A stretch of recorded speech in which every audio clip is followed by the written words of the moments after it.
дилрабо донишҷӯи факултаи журналистикаи донишгоҳи миллии тоҷикистон аст ва дар хобгоҳи рақами 6 маҳаллаи Бони Ҳисорак зиндагӣ мекунад. дилрабо як мушкилӣ дорад. рӯзномаи маҷаллаҳо барои ӯ дастрас нест. барои харидани рӯзномаи маҷалла дилрабо маҷбур аст ки ба суроғи нуқтаи газетафурӯшӣ барояд. намеёвем газета. баъзан мешавад ки аз хобгоҳи шаҳр то қараболо содо сипориш метавем, газета намеёвем ва баъзан аз хобгоҳи шаҳр то сум меравем, газета нест, ягон нуқтаи газетафурӯшӣ намеёбем. дастрас набудани рӯзномаҳо танҳо мушкилии дилрабо нест.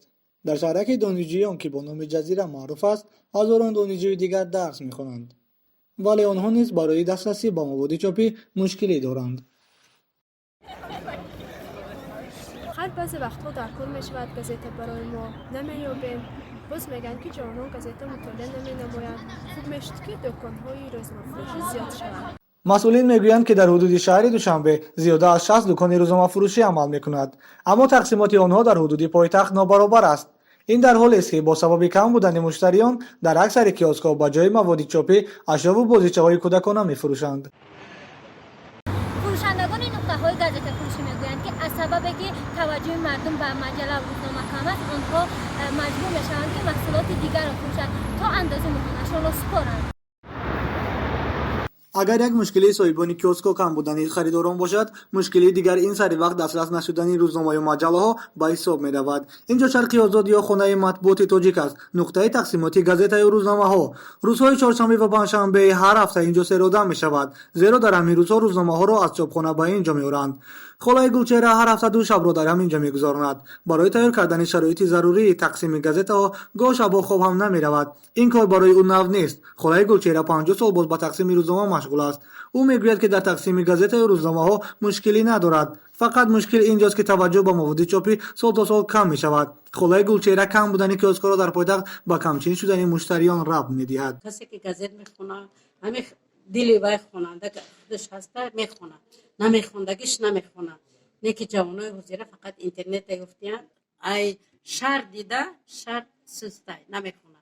не ки ҳамаи ноҳияҳо газетаро вақтиш қатӣ мегиранд. ман вақтиш қатитам хоб нарафта тақсим мекунам. дар ҳамин ҳол фурӯшандаҳо низ далели кам будани муштариёнро тасдиқ мекунанд. онҳо мегӯянд ки ба хотири зарар надидан вобаста ба талабот газета мегиранд.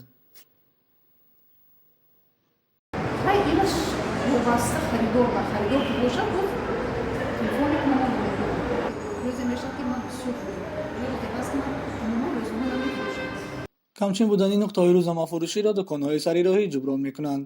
дар ҳудуди пойтахт дар ҷойҳое ки ҳамарӯза серодам ҳастанд, чунин нуқтаҳои фурӯшро дидан мумкин аст. фурӯшандаҳои онҳо низ аз камии муштариён шикоят мекунанд.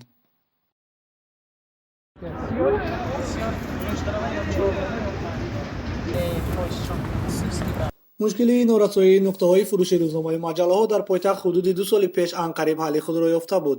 шаҳрдорӣ бо сохтани истгоҳҳои замонавӣ дар канори онҳо ташкили дуконҳои газетафурӯширо дар нақша дошт. аммо бо сабаби даромади кам доштани тиҷорати маводи чопӣ ин нақша иваз шуд ва ҳоло бошад дукони тамоми истгоҳҳоро ширкатҳои мобилӣ ба иҷоя гирифтаанд. дар ҳамин ҳол чанде аз фурӯшандаҳои маводи чопӣ дар суҳбат бо мо аз гаронии андоз шикоят карданд ва далели дигари кам будани дуконҳоро ба он рабт доданд, аммо онҳо аз гуфтани ин мушкилиашон рӯ ба рӯи дастгоҳи наворгирӣ худдорӣ намуданд. бо ин ки ҳолат ва ҳудуди ҷойгиршавии дуконҳои рӯзномафурӯшӣ дар пойтахт ба ислоҳ ниёз дорад, қаҳрамони мо ҳам умед мебандад ки ба зудӣ вазъ тағйир хоҳад хӯрд.